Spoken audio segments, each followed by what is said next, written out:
Hello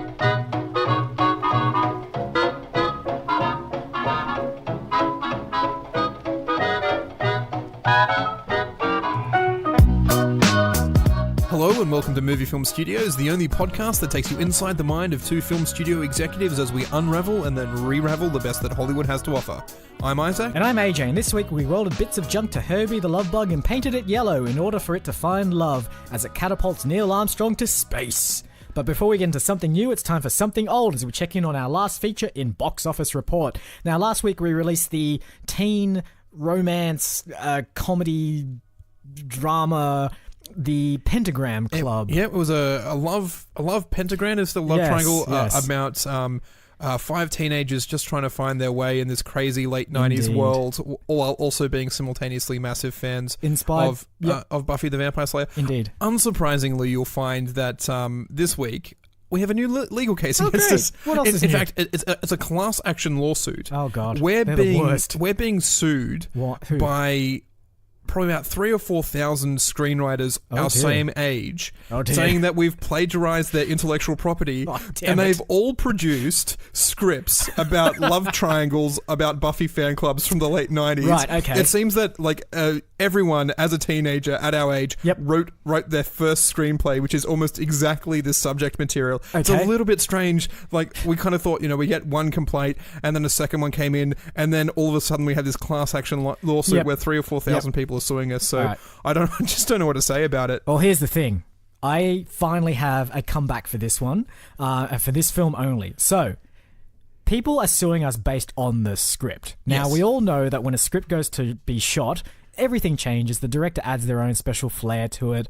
The actors might improvise some lines of dialogue. Things change, right? It's never script to screen. Now, our film was directed by Joss Whedon, our good friend. Or was our good friend until we fired him. It turns out that hang on, is this why he hasn't been returning my text messages? That might be why, yes. I should have told you, but we fired him. And in the great tradition of Hollywood these days, we decided to replace the director. So we thought, who would be the next best director to direct a Buffy vampire teen romance love film? And I thought of Steven Spielberg. Got him on board, signed him up. He was like, yep, great, I'm going to put my spin on this. And then a week later, I fired him. Because he took it too far. He started adding in, he took away the Buffy element of it, started doing dinosaurs instead. Ooh. And it was just like, no. Oh, actually, you know what actually ended up happening as well? He tried to break into our vault again. It was an excuse, wasn't it? It was an excuse, I'm like, why are we trusting Steven? I know we've got this really tense amnesty, but any foot in the door you give him, he's just going to betray us again. Exactly. So I thought, okay, who else can we get? I know who's not working now. Phil Lord and Christopher Miller. They got fired from the solo film.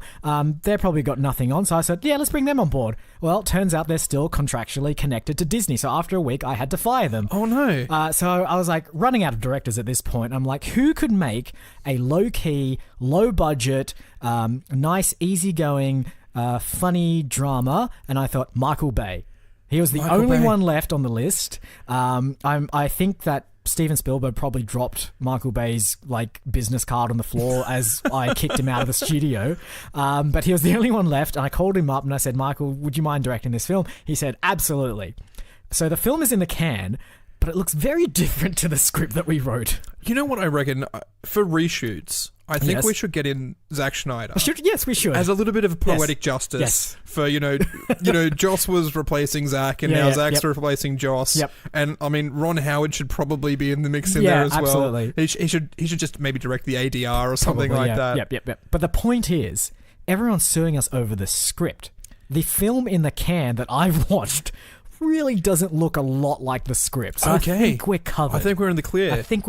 You know that weird thing that they do in Hollywood when multiple people have been involved in the project, and there's if it says "and" in words, A&D, it's different from if it's got an ampersand. Yes. So if it says, Joe Smith and John Bloggs, if it's an "and," then they worked together. But if it was an ampersand, then one was replaced by the other. And if there's commas in certain spots, it means that some of them's done the initial treatment and some of them interesting. I don't think there's enough nuance in that system to really put in who directed this film. I don't think we're going to have enough screen space to have all I the think list we're going to of have semicolons and open brackets and parentheses and some of them bold and some of them in italics, just to really differentiate exactly which people did what. We'll probably need to have a sister film just for the credits themselves. If you thought like the extended edition of Lord of the Rings, which has like 15 minutes of credits because it lists like the fan club members in there as well, it ain't got nothing on our credits. You know what we should do, which I haven't seen for a really long time? You know, ever remember watching like those old epic 3-hour like Moses films? Oh, yeah. And they always have the credits at the start. Yeah.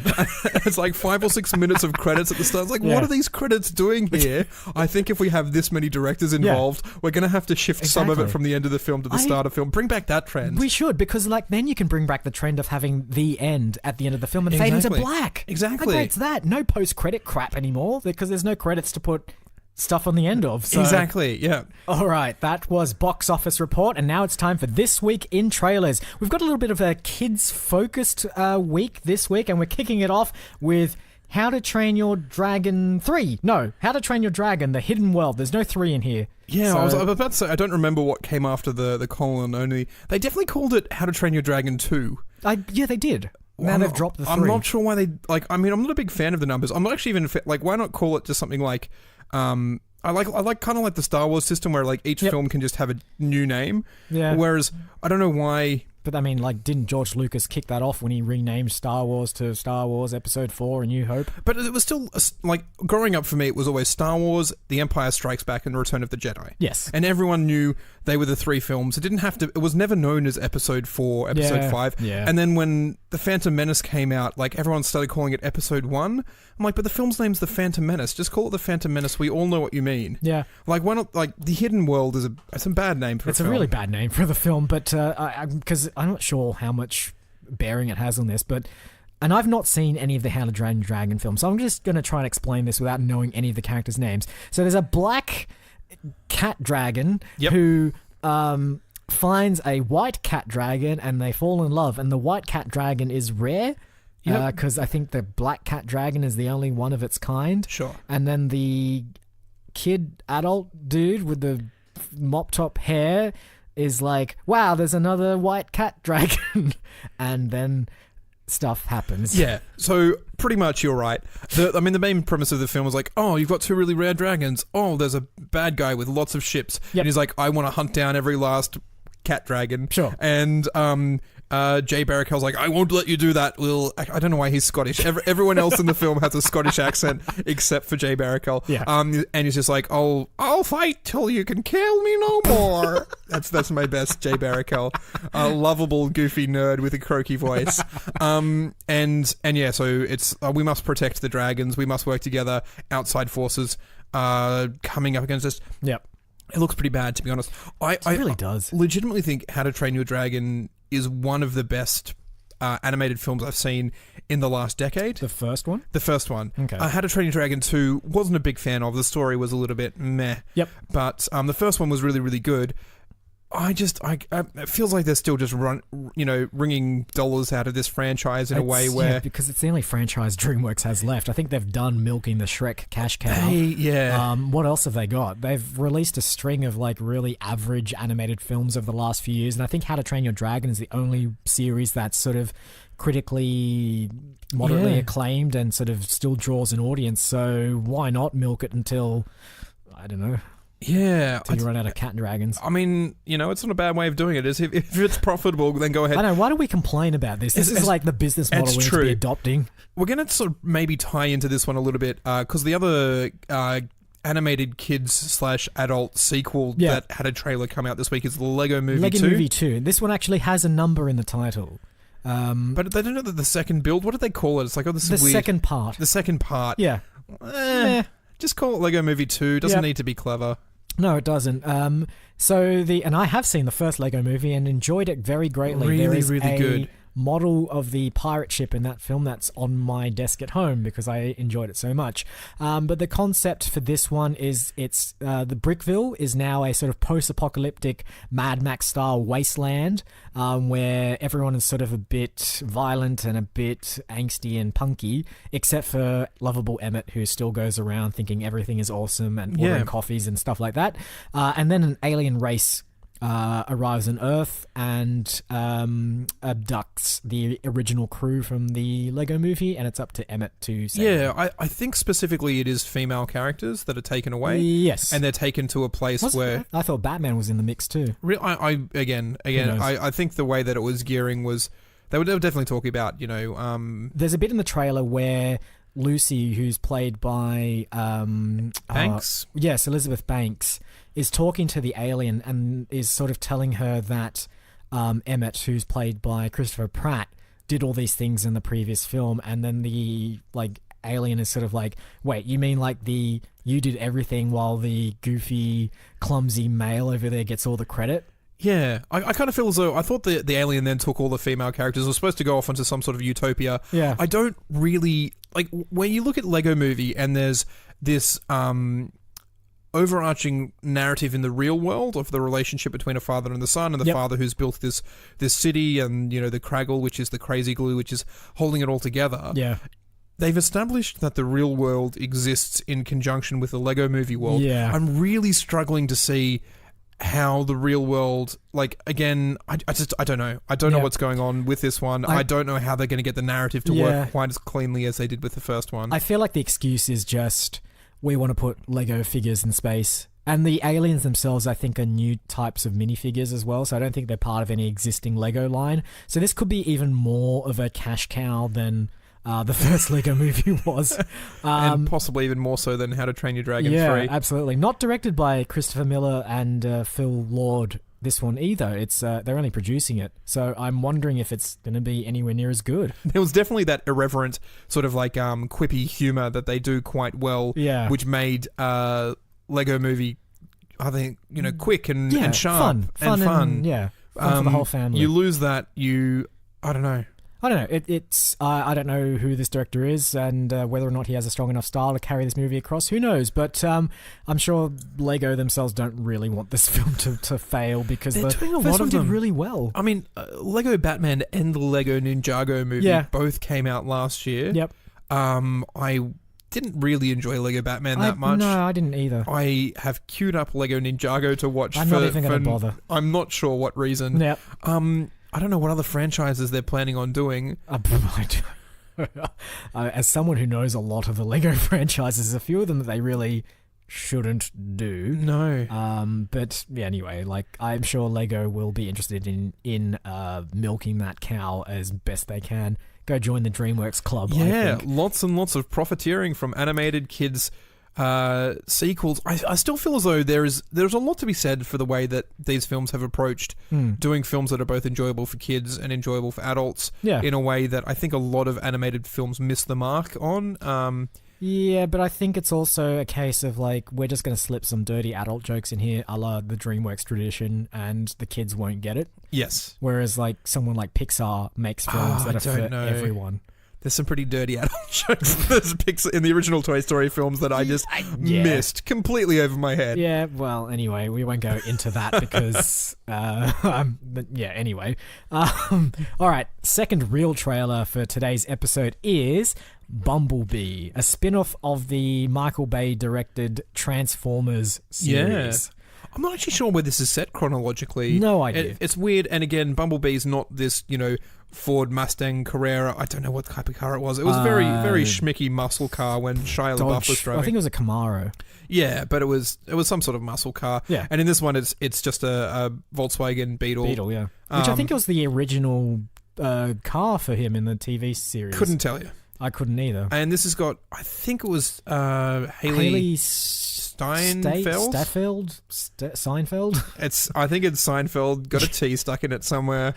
And John Cena as well. John Cena's in. He doesn't feature. He's got one really quick shot in the trailer. It's very much more of a Iron Giant kind of feel, where it's like a relationship bonds between a youngish girl and a giant militaristic robot that doesn't know any better and just wants to be loved.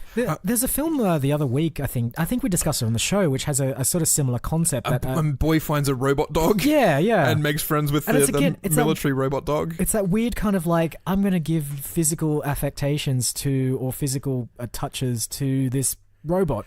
And there's a weird scene where like Hayley's underwater with Bumblebee and she just sort of like gently caresses its face and I'm like, oh, that's weird. Yeah. That's so weird. Even their first interaction is like, oh, don't be scared, giant military robot who's in a garage with me and I'm just a soft, spongy, fleshy human girl. and then he leans forward and she touches his face in like a really... Like, you don't have nerve endings there as far as I'm aware. I don't know enough about Transformer anatomy, but... I don't want to know. But yeah, it's that weird thing where it's just like they're always treated as pets, which to me seems a little weird. Like they're intelligent creatures from another planet, but like, no, let's just make sure they're like dogs. To be fair though, I think I watched the first 2 Transformers films and then just gave up. Like hard pass on the rest of them. Yep. I might actually watch this one in a way only because the franchise has been so horrible for so long that I'm just like, is there any way of salvaging this? And this will answer that question. Quite possibly. This is not directed by Michael Bay. I'm assuming he's producing it or doing something along those lines. But the director of this one is Travis Knight, who hasn't done many films, but he's done... he directed Kubo and the Two Strings, the Leica stop-motion animated film, which was very highly praised. Again, highly received. I only watched the first 15 minutes of it, and I went, this looks so good that I need to watch this with friends rather than alone in my room by myself where I watch most of my films. And so, I mean, I was very impressed with the very little I saw of that film. Yeah. And then when I saw that he was attached to this project, I'm like, who knows? Maybe...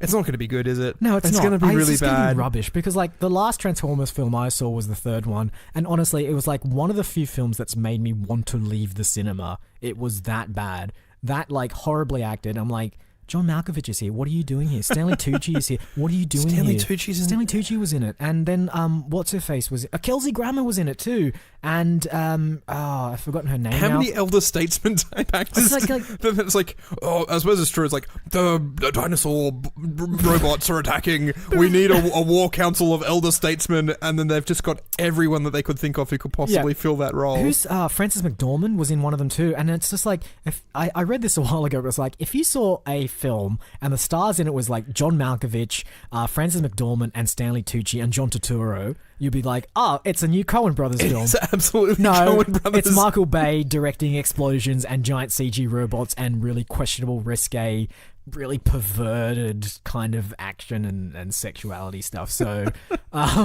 if this is anything like that, then it's going to be really horrible. But I'm hoping that given that Hayley is quite a young child in this, they're going to avoid some of the weird Is she though? crap. Like, I mean, the only thing I've seen her in is True Grit, and she was really young at that time. Yeah. She looks, like she's playing 16 in this film, and she's probably maybe 22 in real life? I don't know. Who knows? Who knows these age things? If there's only someone we could call to find out.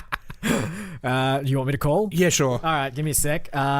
This is actually semi-Oscar related as well, because we can just say, how old was Hayley when she was nominated for an Oscar? That's and then how many years has it been since then? How did we forget her as well as an actor? To cast. She's really good. Yeah, I mean, again, I've only seen her in that one thing. I'm sure she's done other things in the subsequent years. When was True Grit? Like 2011 or something like that? No, hang on. Let me just... the Academy's being really weird today. So just give me a sec. So she is 21 years old. Oh, I guess 22. That's not too bad. Not too bad. True Grit was 2010. Oh, I was 1 year off there as well. 1 year off. So yeah, I don't know. Good thing I definitely know that it's 2017 right now, because otherwise... Oh god, she's a musician as well. Damn, man. Yeah. Anyway, see that. I don't know. Just don't. Some point. Is it 2019? I think the Lego Movie's 2019. No, it's 2018. So this is coming out this year. Oh right, yeah. It's kind of weird when you see these initial trailers for things that are sort of that far in advance. Yep. It's also weird to see a film coming out this year that's not produced by Disney. Have you noticed? It's true. All the big ones, yeah. We've had Avengers this year, Black Panther, Ant-Man has now... there's a billboard that's on my way home, on my drive home. A few weeks ago, it was Solo. Now it's Ant-Man versus the Wasp. I'm like... It'll be The Incredibles too. Just stop. All of them. Let someone else have a shot. Okay. All right. Third and final trailer for this week's episode is First Man. Yeah. Directed by Damien Chazelle, I think? Or Jazzle? No, that can't be right. Who directed La La Land. He directed that drumming, jazz Whiplash? drummer one. Whiplash, yes. Whiplash was really good. Yeah. La La Land was great too. A very kind of a great little love letter to old school musicals, and as someone who likes those, I enjoyed it. But this is a bit more. So this is a historical one actually. So it's around or based upon the Apollo 11 program and Neil Armstrong more pointedly, and it kind of documents, or not really documents, but sort of goes into his emotional mindset and his development as an astronaut, and then his subsequent flight into space and landing on the moon. You would imagine. Don't spoil the ending. Sorry, spoilers. I don't know. I like this director. I think he has a great visual style. He has a clear love for like film, actual film as well, not digital. And Ryan Gosling is a pretty decent actor at times. I have to tell you though, Neil. Yeah. Trailer, really boring. Well, really boring. Yeah. It's like, so apparently Neil Armstrong is quite a terse, sort of matter-of-facty kind of guy. Yes. And Ryan Reynolds may be playing that character, but he just seems so emotionless and bland. There's this weird sort of like thrumming soundtrack to the back of it that kind of feels more it's like interstellar than like actual historical fiction. It's that weird kind of like screechy sound effect that they used for Prometheus and Alien Covenant and those kind of films, where it's like you're watching this trailer and you just think at some point there's going to be like a mad sci-fi disaster, or aliens are going to appear, or something's going to like creep out of a wall or something. It's like, no, but this is like a serious historical drama. So why are you using that soundtrack? Yeah. I mean, who knows? They definitely hit the is this a waste of government money? Are you coming back, Dad? Yeah. Should we be doing this? And Neil Armstrong's like, yeah, I think we should. Yeah. And that's. I mean, I'm like, am I supposed to feel anything from this film, or I don't know. I think like Apollo 13 is such a fantastic film. It's a survival film in space based on a real story. Yep. In my mind, they've nailed it. They've gone, here is the Apollo film we all wanted to see, That's the thing, and this is the one that no one wants to see. I can only assume they're not going to labor on the fact that it's like will it or won't it succeed kind of thing, because it's like, it succeeds. Yeah, it seems much more like the unless it doesn't. Alternate history. No. The political pressure and the social ramifications, and Neil Armstrong's relationship with his wife and his kids seems to be the aspect that they're hitting, and they're really not any of the aspects that make that Apollo mission interesting in any way, shape, or form. Look, you never know. It might could be. I only say this judging by the director's track record of making films that get nominated. Exactly. I mean, Oscar awards. It's an interesting subject matter, and I think if it's Oscar bait, and as well as that, like Neil Armstrong is no longer with us. He passed away a couple of years ago, so it's a little bit more somber for that reason. Is Buzz still out and about? Buzz is still going. Yeah. I mean, there's an interesting connection there between Bumblebee and First Man. There's tenuous connection with the Buzz of Buzz Aldrin. What about Michael Collins? Is he still about? I got no idea. Exactly. No one remembers Michael. He didn't get to walk on the moon. They might have left him on the moon. Yeah, no. He circled around the moon looking for a car park while everyone else was, and it's like, I couldn't find one. It's like, we've got to go now. It's like, don't I get to go? No, I'm sorry, Michael. Sorry, Mike. Land is only good for two people. All right, those are the trailers for this week's episode. But of course, before we can do anything with those, we're going to have to take a little walk over to the green room. Let's go.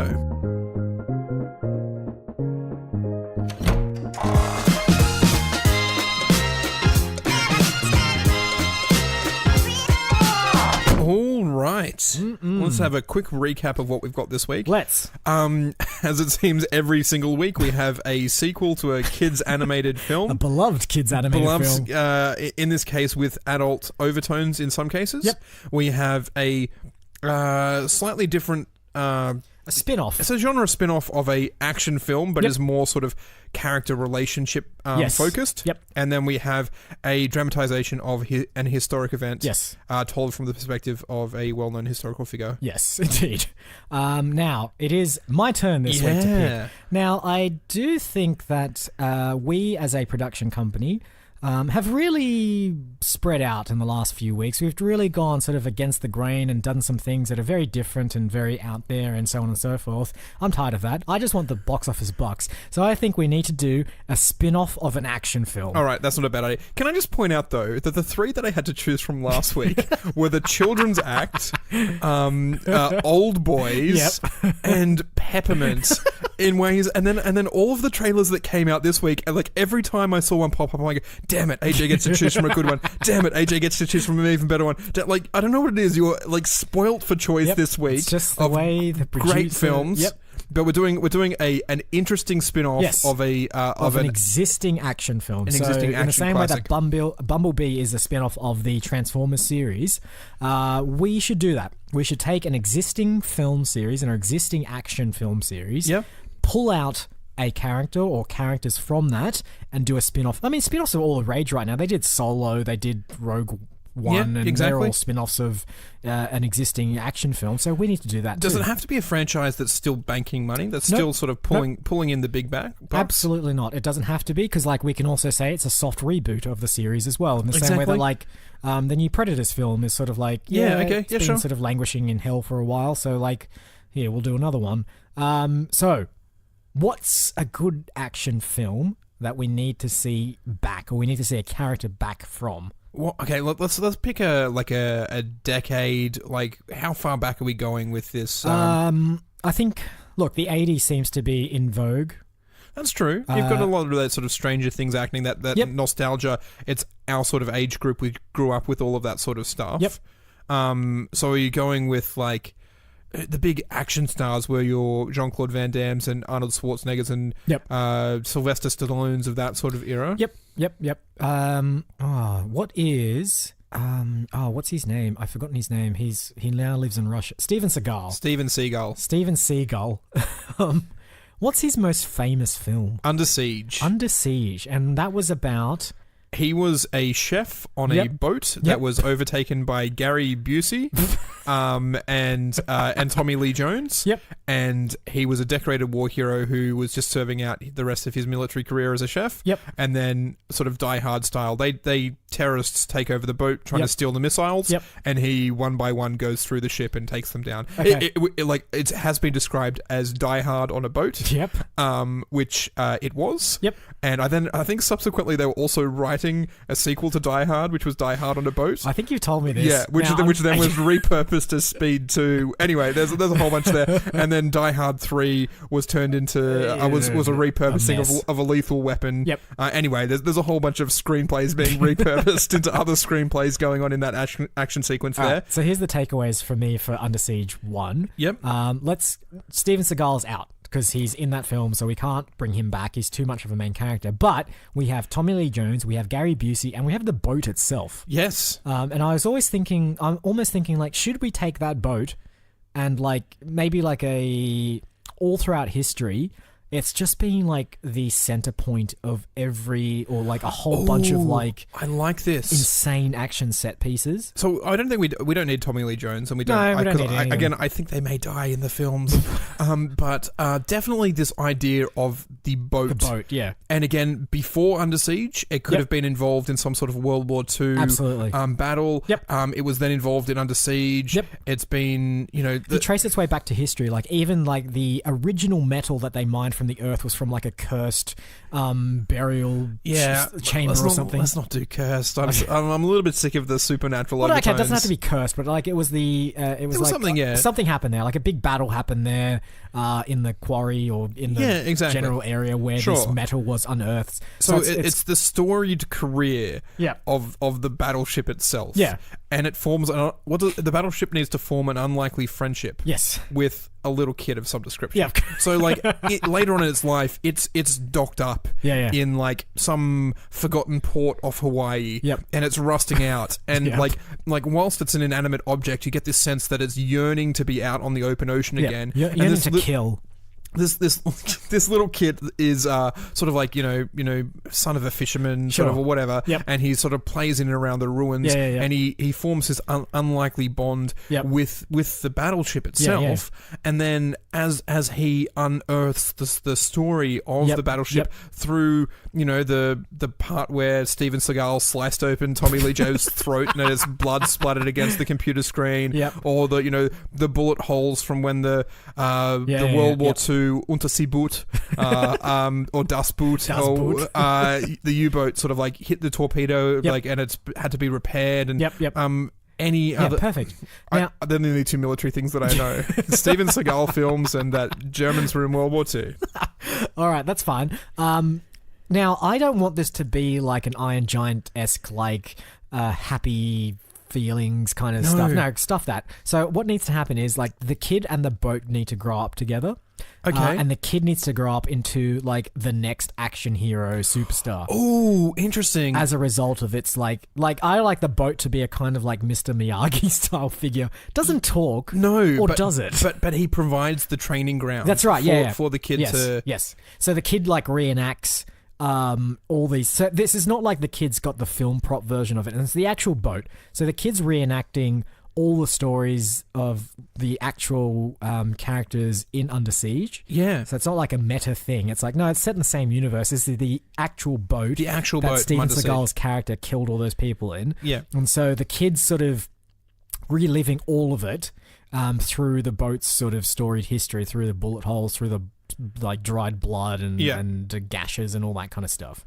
And then that kid grows up to be like the next hope for the world. Yeah. And I imagine then there's probably a new shiny military vessel that the Americans have based off original blueprints. Yeah. And they were the original blueprints of this one. And there's only one person, and when that gets taken over by Tommy Lee Jones too and Gary Busey too, whoever they happen to be. No, it has to be their kids. Their kids, yeah. The only person who has an in-depth knowledge of exactly the inner workings of the ship is this one kid who's been training on this ship for his entire life, and he's sent in. I've also kind of like, completely left field. I've been watching a lot of like American Ninja Warrior, and like they do all these sort of like weird obstacle course things. I really want to introduce these elements of like, can he sort of like, swing through the vines style, and so there's for no reason apart from the fact that I think training montages be made even more interesting now by the fact that you watch the training montages of American Ninja Warrior and you realize just how physically freaky these people are to be able to do these things. I want our main action hero to have that sort of like element to him as well. Totally agree. Her, sorry. Now, what I would also like, I think I like the idea of what you mentioned about him only knowing, or him having the knowledge of the boats. But let me throw something at you then. If we set this sort of in the near future, or sort of a little bit more future than we are right now, what if all the boats, like all the current modern military boats of the US, have all been hacked, right? Because they're all like digital now. They're all like... I thought you were going to go, what if all of the boats are now spaceships?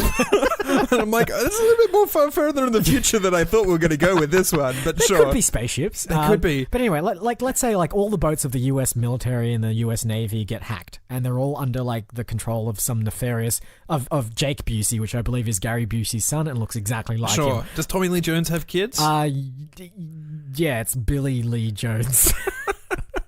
We can get like... Is his last name Lee Jones, or is it his last name Jones and his first name's Tommy Lee? I don't know. It's not hyphenated. It's not like hyphenated. Tommy and then Lee and then Jones. Maybe Lee's his middle name. It could be. I don't know. Or we can get who's the actor? He was in Men in Black 3. Played the younger version of Tommy Lee Jones. Also in the Goonies. Oh, what's his name? Josh Brolin. Josh Brolin. Yeah, he looks exactly like a young Tommy Lee Jones. So we could almost get him. Can we get someone who looks like a young Josh Brolin? Because I think Josh Brolin's probably too old now as well. Yeah, you're probably right. Now let's look. If Tommy Lee Jones doesn't have a son, we'll get his DNA and we'll clone one of him. That's right. We have these capabilities, of course. But yeah, so all the boats have been hacked. They're all under the control of some external force. There's only one boat left that needs to come back out of retirement. Yes, I'm talking about like a Lethal Weapon style Murtaugh and Riggs relationship. Oh, right. Where the boat is like actually takes the rusty old boat out for like one last hurrah.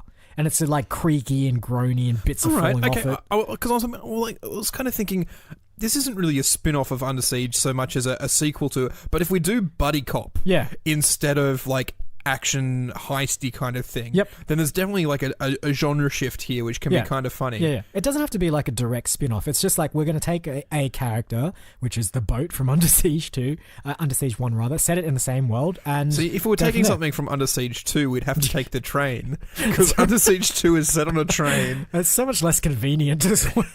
It's like the crooks are over there. There's no rail. Oh well. I think there's a satellite maybe in Under Siege 2 as well. Maybe satellite makes an somehow appearance. Okay, but no, this is. I mean, do we just pull from all 3 Under Siege films? No, how many have there been? 2 or 3? Two. I think Katherine Heigl plays the niece. Really? In Under Siege 2. Oh, we can bring her back then. Yeah, exactly. She can be this. There it is. There it is. She's not doing anything at all. She hasn't been any films since like 2006. No, she did like Zach Braff's indie Kickstarter film, and that's it. Yeah. So yeah, she's back, and she's the action She's star. the action hero. She's the hero. She's Steven Seagal's niece. Yeah. Who's her dad died, and she's definitely been ninja training for ages. Yep. She's a badass, kick-ass warrior. Yeah. Who is the offsider buddy of a rusted old battleship. Who can't talk, but I reckon she should like answer the boat as if it's talking. Yeah, I still feel as though like in my head there's like a foghorn, and it's sort of like the R2-D2 kind of thing. It's like, whoa, whoa. What's that, Bodie? Bodie? I don't know. I can't. It needs a better name than that. It does. Like I'm sure in the film it was like the USS Bismarck or something. Okay, perfect. I mean, whatever it happened to be, we'll just abbreviate that to something or other. Can we call the Academy and find out what the name of the boat was? Yeah, sure. Give me 1 sec. All right, here it is. The name of the boat was the USS Missouri. Missouri. Yeah. BB-63, apparently. Yeah, what do they call it? They just call it Ole Miss? Missouri? Ole Miss? Ole Miss? Ole Miss? Ole Miss, I think they call like in The Blind Side, that classic film. I think Ole Miss is like an abbreviation for like Missouri State like University or something like that. Cool. All right, perfect. So Ole Miss. I can't say it probably. Yeah, Ole Miss and what's our niece's name? What's Katherine Heigl's name? I can't remember. In Casey Ryback. Again, this is really deep pools. I shouldn't admit. I watched both the Under Siege films earlier this year. I don't remember if her last name was also Ryback. It was. It's Sarah Ryback. So there you go. Her name is Sarah. There we go. So, oh man, can we just call it? I don't know, like, let's jump to like naming the film, but it has to be Under Siege 3, or like Under Siege : whatever. Because we have to Ryback to the Future. Because yes, that's it. No, I can't. We can't do that. But in the same way that How to Train Your Dragon 3 drops the 3 and goes for a subtitle, whereas like How to Train Your Dragon had a number 2 in it. Yeah. Under Siege 3, which is our film, does not have a 3 in it, but a subtitle, which we'll figure out later. Over Siege. No, that doesn't make any sense. Under Siege and Over Siege. Sieged? Are we going to go like... I really don't like those one-word film titles, they're trying to be super clever about it. Let's sort this out later, because there's a few more things we need to figure out, first of all. Now, so these hackers have taken over the boats. They've got control of the entire US Navy fleet. It's only up to Sarah and USS Missouri, Ole Miss, who's been out of commission for many years and is full of analog technology, so it works just fine. Can't be hacked. Has to go out and reclaim the seas. Now we have... What else do we need? I mean, have we got the film? There's definitely some characters missing. So you have Jack Busey and Jake Busey, and Josh Brolin. Let me call the Academy and see if Tommy Lee Jones has had any kids yet. Because if not, we're going to have to get him going. Tommy Lee Jones has 2 children, according to the Academy, but they refuse to tell me their names. It's going to be really hard when we try and put their names in the credits. It is, yeah. So it looks like his son's name's Austin Leonard Jones. I was supposed to answer the question of whether his last name's otherwise would be Austin Leonard Lee Jones. I think the admirable thing is that these kids haven't tried to cachet on their father's name and success, which has made them very difficult to find. But Oscar Leonard Lee Jones, and Jake Busey are definitely going to be in this film. We may not tell Oscar that he's in the film, but he'll have to appear on camera at some stage. Yep. All right, brilliant. Now, do we need to have like what does she do? What does Sarah do to defeat these criminals and dastardly terrorists? You know what? It's going to be a bit of a weird one. Mm-hmm. I kind of feel as though this film isn't about the defeating of the terrorists. No? It's about the journey of getting from the island to the terrorist location. And we build it up like it's going to be a big action film. Yep. But it's more like sort of like adrift, where there's just like a person on a boat, learning about love and life in the open sea as they're going towards. And that's the thing we never see in these action films. Yep. Is it's all sort of like training at the start and then fighting at the end. Yep. Where's the bit from getting to the fight? There's the whole film, I feel as though, is in that sort of like space that we never get to see. That's where all the character development is. Like, these action films never have any character development. They're just like one-dimensional killers, basically. But this film... So you're saying that the film should just end when she touches onto the island? Now it's time to fight, and that's the end of the film.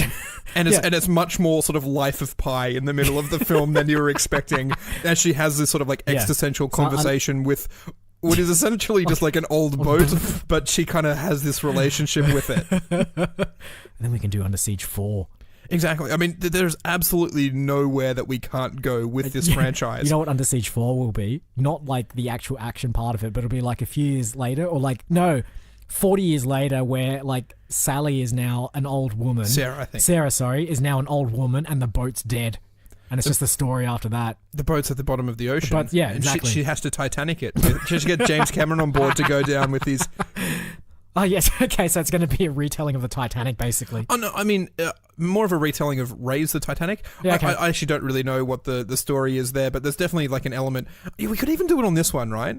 So like... I like the idea of her like tooling up, getting all the guns, arming up, jumping down to the island, then cut to black, and then just credits roll. But what I'm suggesting is the mechanic of telling the story of Titanic is...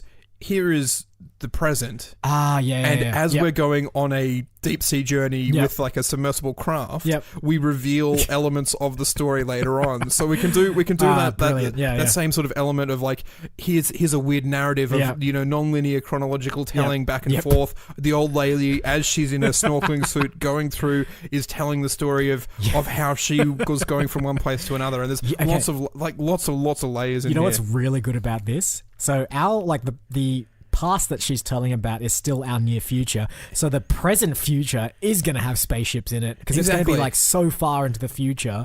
So it's like 40 years from like Katherine Heigl's current point. Yes. And it'll be like super future. And then she's telling the story of her past, which is like moderate future. Yeah. There we go. Perfect. And she's using the tattoos on her skin to remember as she's going through Memento. Yes. Why not? How many other like great action directors can we like ape in this? We've got Die Hard, we've got Under Siege, we've got James Cameron, who, I mean, not his action film, but like he did Terminator and Terminator 2, so that's good enough. I love this. This is a great little hodgepodge. I think it's actually really like a really good. Again, people win Oscars for these kinds of films. Is that what we go for? I mean, I wasn't thinking about it at all at the start, but now it's sort of become one of those things where it's like Titanic, like record number of Oscars, Life of Pi, lots of Oscars. Beautiful. I'm sure I mentioned another one in there, which was like, Adrift. I think they're going for Oscar bait in there. Any film that's told in flashback usually wins Oscars and stuff. Or anything, exactly. Any film that does stuff like with pseudo time travel, I guess. Exactly, and also like one of those films where it's like it's just one person and an inanimate object. Like, that was really difficult for that kid to film because it was just them and a tiger that wasn't even there. There'll be a sweet old lady telling her story at the start as well. Everyone loves those. Well, we're gonna have to cast an old lady there. We do have to cast. Who's an old Katherine Heigl? Really, but like in a way where to get a few extra brownie points with the Oscars. Judi Dench. No. I'm thinking like nominated for an Oscar, but no longer with us. In memoriam one kind of thing. Or like a Tarkin one from Rogue One. Are we going to CG them back into the film? We could potentially do that. I was just thinking we pick someone who may not make it out through the rest of the year. Jeez. And then let's hope this is not a self-fulfilling prophecy. But yes, who are you thinking? I mean, I was thinking Maggie Smith, to be honest, but I really want Maggie Smith to make it through the year. We're not going to. You know what we could do? Is we could CG Maggie Smith's face onto someone else. And she's just like, why are you doing that? I'm still here. I could have played that. I'm like, well, that's just not the point anymore. Once we've scanned your face, we can do whatever we want with it. This is Disney's next step, right? Like, who cares if like they're physically older or dead? No, we're going to take the current actor as they currently look. Can you imagine, and CGI them? They must have high resolution digital face scans now of Alton Albright and absolutely. Daisy Ridley and all of those people. Like in 50 years' time, they could probably do like the most who needs the actors anymore? They could redo the entire your film. face. Yeah. With just CGI. All right, that's great.